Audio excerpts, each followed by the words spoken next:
সুপ্রিয় দর্শক, এই যে নির্যাতনের ভিডিওটি, এটা কিন্তু ইতিমধ্যে সোশ্যাল মিডিয়ায় ভাইরাল, সকলেই দেখেছেন। দেখতে থাকুন, পুরো বিষয়টি ক্লিয়ার করে দিব। আপনি ব্লেম দিবেন আমার নামে, ছেলে কই? এই যে নির্যাতনের দৃশ্য আপনারা দেখছেন, এটা আসলে খুবই হৃদয় বিদারক। আপনারা সবাই দেখেছেন, সবাই অনেকেই অনেক কিছু ভেবেছেন, অনেকে অনেক কিছু কমেন্ট করেছেন, আমি দেখেছি।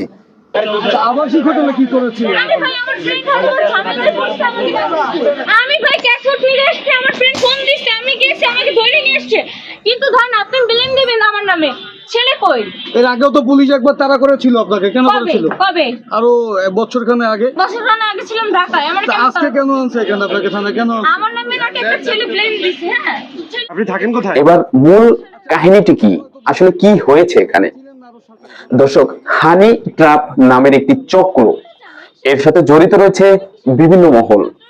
দর্শক, আপনারা দেখছেন, এই যে আটক হয়েছে, এর সাথে রয়েছে আরো অনেক সদস্য। তারা মানুষকে ফাঁদে ফেলে, অর্থাৎ ইয়াং জেনারেশন যারা রয়েছেন, তাদেরকে অনলাইনে বিভিন্ন সোশ্যাল মিডিয়ায় প্রেমের প্রস্তাব দিয়ে একটি প্রেমের সম্পর্ক স্থাপন করে। তারপরে ডাকে যে কোনো একটি হোটেলে আলাদা টাইম স্পেন্ড করার জন্য। তারপরে সেখানে শারীরিক সম্পর্ক স্থাপন করে। শারীরিক সম্পর্ক স্থাপন করার পরে মেয়ে চলে যায় সরাসরি থানায়, জড়িত থাকে তার ফ্যামিলি সহ আত্মীয় স্বজন সব। থানায় গিয়ে মামলা দায়ের করে।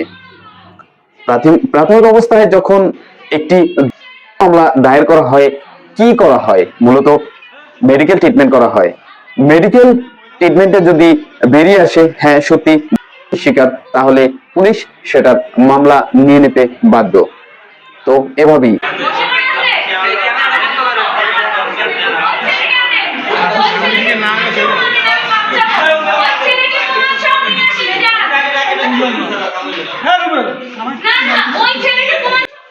রিপোর্ট আসে মেডিকেল থেকে, যার কারণে মামলা নিতে বাধ্য হয়।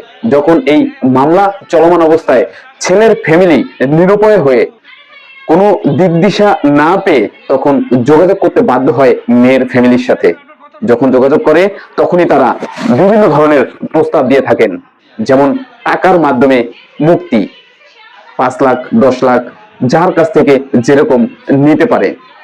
এই চক্রটি অনেক দিন ধরে চলে আসছে। দর্শক, এদের কারণে বাংলাদেশে যারা সত্যিকারের শিকার হচ্ছেন, তাদের বিচার করতে গিয়েও আইনজীবীরা বিভিন্ন রকমের বিভ্রান্তির মধ্যে থাকে। আসলে কি সত্যি এটা হয়েছে নাকি হয়নি? এই প্রতারক চক্রদের কারণে যারা সত্যিকারের ভুক্তভোগী, তারাও সাজা দেওয়াতে আসামিকে অনেকটা বিলম্বের শিকার হয়, কারণ আইনি প্রক্রিয়াটা অনেক লম্বা হয়ে যায়।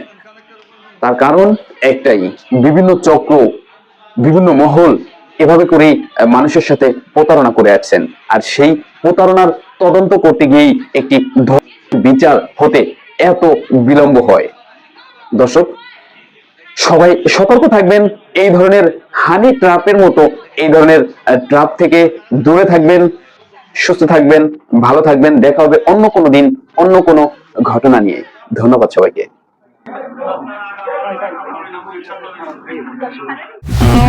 RM TV News 24।